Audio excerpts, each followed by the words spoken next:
Good afternoon and welcome to our first live demonstration of 2019. Happy New Year, belatedly. And if you're joining us for the first time, I hope you know that we are the people who sell the kits that let you make these lovely things. And we've got a beautiful array of castings on display today because our minds have already turned to Valentine's Day, and some of your minds have too. We've got lots of orders coming in from very thoughtful gentlemen buying couple casting kits for their girlfriends and wives, and some very thoughtful ladies as well. So there are lots of lovely loving casts you can make using these kits, as well as the classic handhold that we've got displayed here in a little glass dome. We've got the love heart light that we've shown you how to make before. You may have seen the video of how to make a vase using a jam jar, and all of your family's hands. You can put those beautiful red roses in if you're lucky enough to get some on Valentine's Day. We've got some little heart-shaped chocolates in our hand bowl. And of course, if you use a paper clip when you're casting your hands together, you can make a beautiful photo holder. We've got our love hands as well. We know that's a favourite with all of you. There are other ways that you can use these casting kits. It doesn't always have to be hands joined together. And we know from some of your results that some of our customers are being really creative with how they're using these kits. You can put your hands in individually into the bucket to make casts like this. So here's a big one, and here's a little one. And these are really lovely mounted on the wall. If you can imagine dad, mum, two kids, grandparents, all in a lovely arrangement on your wall. It's a beautiful way to display your proud castings. We can also mount smaller castings. So if you've made little baby feet like this, we've got a nice flat surface here. These can be mounted up on the wall or in a frame. And of course we do the bigger casting. So this is the family star made with our biggest casting kit. All the detail of the top of the hands on show. And then on the back, we've got a surface that we could use to mount that on the wall. It's kind of lends itself better to being on the wall than to lying flat. But you may be wondering how on earth you go about mounting it. And that's what I'm going to show you today. Our top tips on how to build in the mounting solution to your actual casting. So you're not going to drill into the plaster after it's dried or anything like that. We can incorporate a hook into the plaster before it sets, and I'm going to show you how to do that. So I'm not going to show you mixing the alginate, the pink goo today. There are loads of videos showing you how to do that. Our booklets show you all the top tips for doing that. I've already done that here, and this is the mould that we've got of one hand, one flat hand. It's gone in like this. I've started to just tidy up a little bit around the edge. This is the ragged edge where the alginate has come up on the hand. You can just use a craft knife just to tidy that up. And that's what I'm going to do here. It cuts really easily. And this is just going to give me a nice uniform flat entrance where I'm going to pour the plaster in. Very simple. So if you think about the back of that hand, I've got a nice flat area to work with. I've given myself the same thing in the back of the mould here. Now before you start mixing your plaster, this is really important. You need to get your hooking solution ready in advance. What we're going to use is a piece of wire. This is a piece of garden wire, and I've bent it into shape so I've got a nice inverted V and these bits coming out at the side. And what we're going to do with this is we're going to sit this down into the wet plaster and hold it there while it sets. These little feet at the edge are going to secure that in there, so they're really important. And we're going to cut that down to size so it's not sticking out of the edge of the plaster.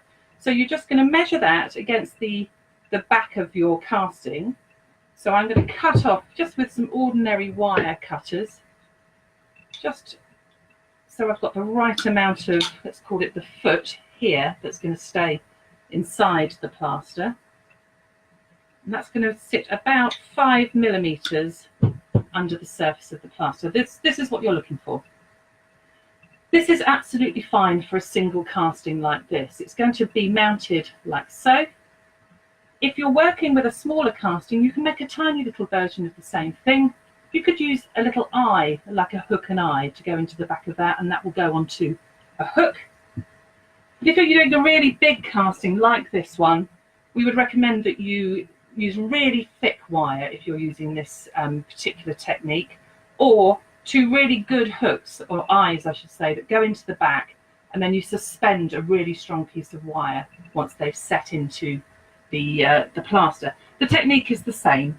So I'm going to go in and I'm going to make my plaster mix. So you've seen me do this before if you've joined us before. If you're joining us for the first time, we're showing you how to build in a hooking device to your casting while the plaster is still wet, which means that you don't have to drill into that hard plaster once it's set. So we give that just a few seconds to soak in. I'm going to get my gloves on. Always use the gloves that come with the kit when you're doing this bit. It will make your hands so dry if you go in without them. Okay, and we're going to get mixing there. I think I need a bit more plaster. Just going to grab another bag. Should be fairly thick. So I'll just grab my scissors. So you're trying to get all the lumps out here. Keep smoothing it round. You've got about 5 minutes to work with this. I'm going to go in with a bit more. All the measurements for this come in the kit. I'm doing it by eye because I've done it once or twice before.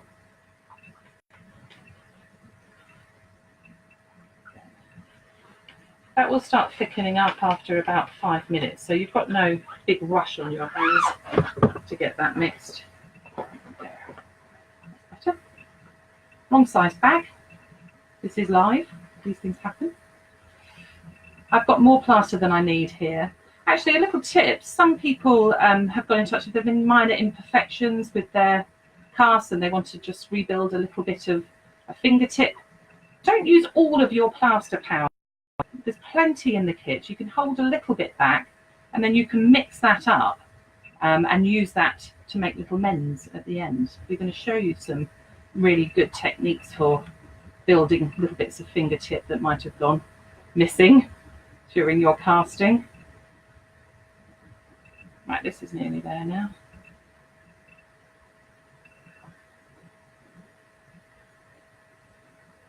Okay.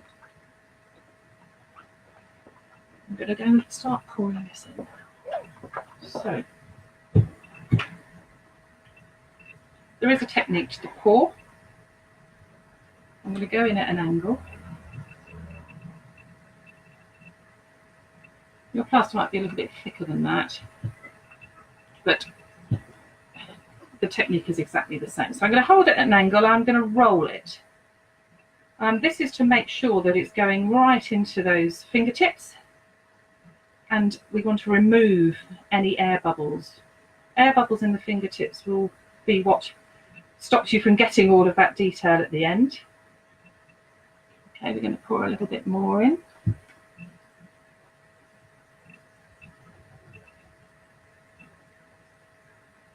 That is an unusually thin plaster, I must point out. Yours will be thicker than this. This is just a demonstration to show you the technique, so I'm not going to worry about that too much. You do the tapping. This will still stick and set, by the way. Just because it's thin, it might take a little bit longer, but it will definitely still set because of the chemical reaction that happens. The tapping is bringing all those bubbles to the surface. It's also stopping the water separating from the plaster. And if the water separates from the plaster, you end up with lots of little channels where the watermarks are in your casting. So you can get the best possible result by using these tips. They're all in our booklets. So if you follow those instructions and watch our videos, you can't really go wrong. If I was doing this as a genuine casting, I would tap this now for quite a lot longer, just to make sure we haven't got any of the separation. Because I just want to show you the technique for including this mounting device in it, I'm going to stop there and I'm going to show you how I'm going to insert that. So I'm going to hold that about 5 millimeters below the surface of the plaster, and now I need to hold that in place. So get a piece of wire, something like this, that you can suspend over your Tupperware box. I should point out that we don't actually provide this shaped casting box, but you can use all the materials that come with the kit in a box of this shape to do this sort of casting. And this is the way that you would be able to put a mounting in the back, is if you've got the hand opening on the back of the hand in a rectangle like this. So I've suspended that little hook with the feet underneath the surface, about 5 millimeters under. That just means they're well buried and it's going to be nice and strong when that plaster sets, which takes about half an hour. So if you're just joining us, what this is a hand cast inside the alginate. I've just poured a rather watery plaster because I've got my measurements wrong, so even the experts do it sometimes. Watery plaster, but I'm showing you the technique for how you include a hook in the plaster that is going to hold that plaster onto the wall once it's set. Now, I'm going to put that to one side because, as usual, we've made one already. You don't want to sit and watch that dry for half an hour. Here's what I'm talking about. So we made one earlier with a hook in the back. I've bent it up slightly. So this wire is nice and flexible. You can bend it up with your hands. If you've got a thicker wire, you might want to get it bent before you put it in. You don't want to be manipulating that too much in freshly set plaster. But what this now means is we can hang that on a hook or even just a little screw, which is what I've got here on this piece of wood. That's going to hang very nicely on there. And that sits really at a nice angle. It's coming out nicely in sort of 3 dimensions. You imagine having 3 or 4 of those next to each other on the wall. I think that's a very jolly thing. So there we go. That's our top tip for mounting your casting. Any questions, just get in touch. You know we love to hear from you. hello@edinburghcasting.com. You can get your kits from www.edinburghcasting.com. Get in before Valentine's Day. We always have a mad rush at the last minute, so get in now and you can win Valentine's Day with Mr. or Mrs. Thank you ever so much for joining us. Send us your photos. If you do decide to try this and you end up with them on the wall, we'd love to see them in your home. We particularly love seeing those pictures as well as you casting in action. So that's all for today. Have a lovely, lovely weekend. We'll see you next time. Thank you so much for joining us.